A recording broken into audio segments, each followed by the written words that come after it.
Le Centre casablancais d'arbitrage est appelé à se hisser au rang d'acteur de référence sur le plan africain de par son rôle de premier plan en matière de résolution de litiges internationaux, a souligné à Casablanca le secrétaire général du Centre international de médiation et d'arbitrage de Casablanca, CIMAC, Hichem Zgreri, est à l'occasion de la tenue de la 4e édition des journées d'arbitrage de Casablanca. Nous avons eu la chance d'avoir des grands spécialistes qui seront rejoints à la 4e édition des Casablanca Arbitration Days.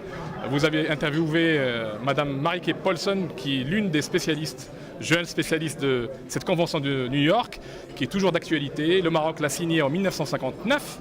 Une année après, ça veut dire que le Maroc déjà reconnaît l'arbitrage international et son application sur le territoire marocain. Et comme vous savez, la médiation et l'arbitrage donnent beaucoup de quiétude aux investisseurs qui choisissent notre pays comme d'abord pays d'investissement lui-même, mais aussi comme hub vers le continent africain depuis quelques années. Nous sommes premier ou deuxième, ça dépend des années, premier investisseur africain sur le continent africain. Il faut que la place d'arbitrage casablancaise devienne une place de référence sur le continent africain.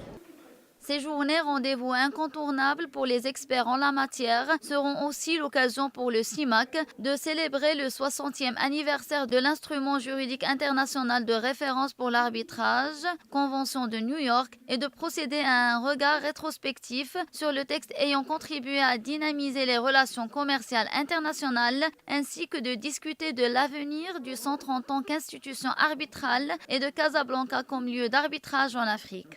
Le CIMAC porte en lui la volonté de rassurer les investisseurs en l'existence d'un centre d'arbitrage et de médiation impartial, indépendant et compétent pour la résolution des litiges. La cour du CIMAC est composée de Marocains, d'Africains, d'Européens et d'Américains, combinant les traditions civilistes et de common law. Ces derniers sont des experts indépendants dont l'expérience, la réputation, l'indépendance et le professionnalisme sont reconnus.